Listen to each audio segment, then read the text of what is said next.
kugara muvhileji rekwaMazitonela kwaChitunha. Nyaya yakaitika ndiyo kudai. Takangonzwa neshoko namadzikuru emukomana anoitisei vachiuya kumba vachiti kwai mukomana akazvisungirira. Ndobva tagadzirira kubuda kuti tiende kwanga kakazvisungirira mukomana. Tiri munzira kuendako ndobva tafonerwa nevekuGokwe kanzi dzokai kwamuri kuenda kusisina mutumbi wava kuno kumochari. Ndobva takuona tikadzoka. Ndopatakasvika tikatora mutumbi wedu tikaenda nawo kumba. Tasvika kumba sekuru vevava ndobva vati hatingavigi munhu tisina kuona kuti ndiye here. Ndobva paita mukwasha zvikanzi iwe mukwasha uya utarise munhu uone kuti ndiye here. Mukwasha akati munhu ndiye asi haana kukwana pane mamwe mapasa asina. Ndobva vati ko toita sei zvikanzi hatina zvatingagona kuita ngativigei chete munhu nokuti hatisi kuziva munhu akabvisa mapasa. Ndopatakatora mukomana tikaviga. Ndobva zvapera zvakadaro. Takatarisa mukomana takamuona asina zvombo zvomunhu saka takamuviga akadaro. Akashaika mwana wedu isusu hatina kukwanisa kuti tinosvika paakazvisungirira ipapo takangomuviga ndobva zvapera zvakadaro. Mumbatsika semunhu wati hatisingagari naye hatitombozivi kuti dzaiva papi nokuti paaigara mukomana ichaipo chaipo hatitombozivi. Kana ivo madzisekuru acho haatomboziviwo nokuti ari kuti aimboshanda ikoko kupurazi. Vamwe vari kuti kwai aive kumadzisekuru ake kudzimba dzanabanini saka statement chaiyo chaiyo hapana. Ini ndonzi Dumela Mpofu. Ndakazobva 1974. Ndigere hangu ndiri kumapurazi. Ndakaona ndakutumirwa shoko rokuti mwana wangu azvisungirira. Asi ndiri panguva yekuti ndiinde ikoko ndikazofonerwa ndakuchinzi Chitunha chave kuGokwe. Ndikasimuka ndikaenda kuGokwe. Ndave kuGokwe ndokupiwa mutumbi nemapurisa. Mapurisa aya handina kuaziva hangu. Ndobva taenda nemutumbi uya kunoviga. Taakunoviga sekuru ndobva vati hazviite kuti tivige munhu tisina kumuona kufesi kwake. Togona kuviga munhu asi riri. Isusu takatumira mukwasha. Kwasha vhura munhu tione. Kwasha ndobva vhura. Akabva ashamisika manje pakuvhura kwaakaita akati uyai muone zvandiri kuona. Tese taive parufu ruzhinji takanoona. Tikaona munhu akashota asina zvombo zvakakwana. Zvese akagugwa. Toita sei? Hazvichaiti kuti tidzokere futi kumapurisa, ngatingochengetai munhu. Ndobva tachengeta munhu. Isuwo ndokungoitawo chikaranga chedu ndokusiya zvakadaro. Ndobva taparadzana parufu. Chikaranga chamakaita ichi ndechi zvokungotaura kuti wafa mira wakadai. Inda ikoko kwaurawa iye akuuraya pedzerana naye. Ndobva tangosiyawo zvakadaro. Ndoendera mberi. Tabva ipapo ndobva taparadzana hedu parufu.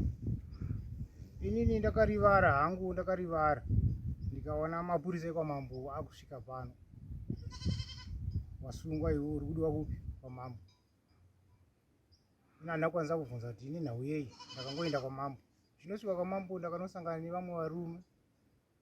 Handizivani navo varume ivavo. Vanoti wasungiswa nesu panapa paMambo. Tinokumbira kuti unobvisa waya yakasara kupi pange pakazvisungirira munhu. Ini ndakaramba. Inini chakaita kuti ndirambe kunobvisa waya ndechekuti kuzvisungirira kwakaita munhu uyu ava vanhu vaifangira kuti vandidane inini ndonoonawo ipapo. Ndoziva kuti ndeapa pakazvisungirira munhu. Yavo zuva iroro ndaifanira kuti dei ndakatosiya tabvisa waya iyoyo zvopera zvakadero. Ndo zvandakaita kuti ndirambe bhozi kana wangonzi uya ubvise waya munhu wacho usina kumuona kuti anga ari papi. Zvakangoma. enderera zvaimberi. Saka ipapo Mambo ndobva vati aiwa isusu tichazoita kuti tokupai n'anga. Towa kuti zvakamira sei. Saka n'anga iyoyo tofanirwa kunosangana nayo musi wa1 nechina chinouya ichochi. Handizivi kuti dare iroro richanopera sei. Ndinoitwa chidhiri pamhanga. Ndinogara kuGokwe paFarm 21, Chemagora Farm 21. Mudunhu raMambozerere. Nyaya yangu ndakaisa kwaMambo inyaya yemukomana akazvisungirira anonzi Decent Chigamba. Akazvisungirira mupurazi muno gore inda ndisiri pano papurazi. Purazi ranga richirhanwa nemunun'una wangu umwe asiri pano anonzi Mandebvu. Ndobvunza nyaya kuti chii zvakaitika.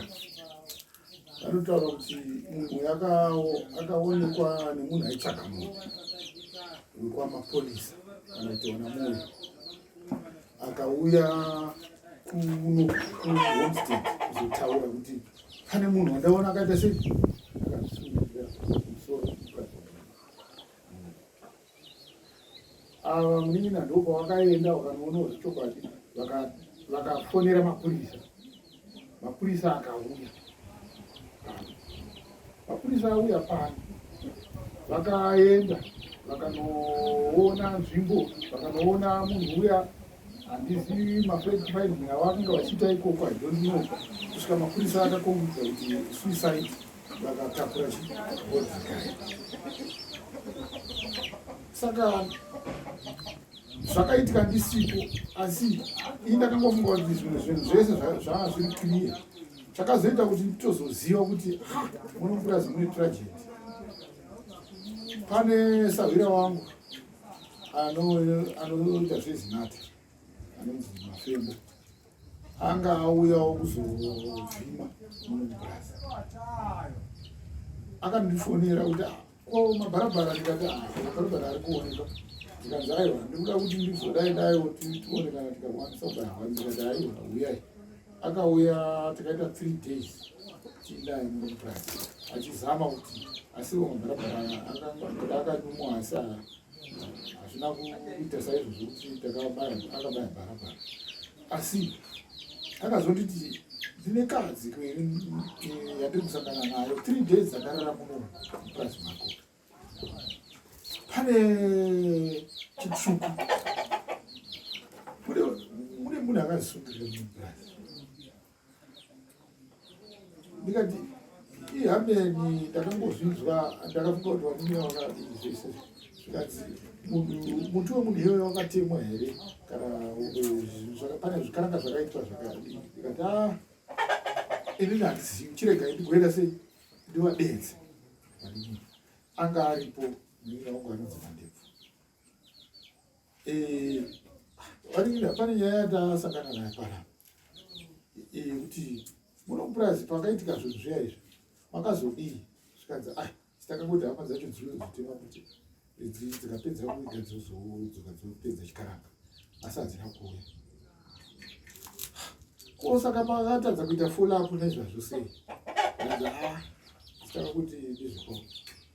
Ndikati aiwa, chionai manje nyaya iri kutaura kuti zvinhu zvake hazvina kufamba zvakanaka.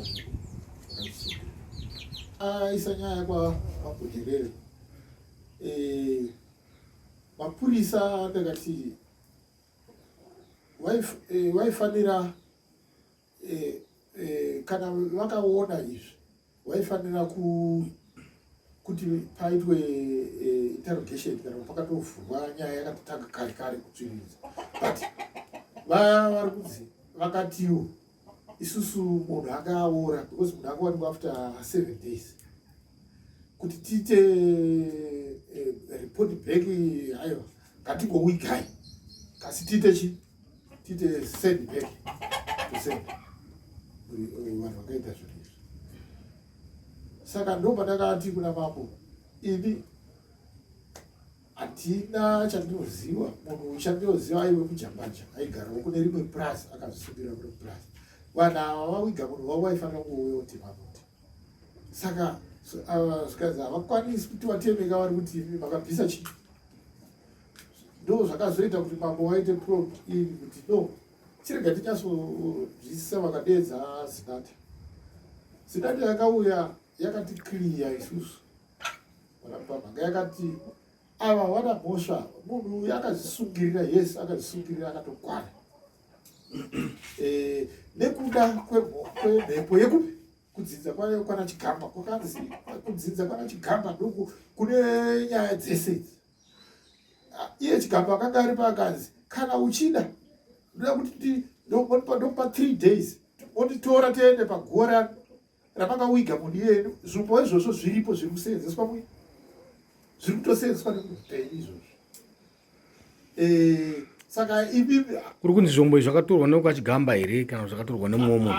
Handizozivi kuna zinata wacho, asi akatotaura kuti kana muchida kuti tichiita sei tiite probe into this case, ndinoda kuenda pagore pamakawiga munhu iyeye because munhu iyeye akakakwana mupamhanga. It was clear suicide. Saka dare ramisa nyaya iyi sei kuti muzinge imi muchigadziriswa? Dare riri kubva zvatabva pana zinata kwakanzi izvo mawirirana kuti kudii.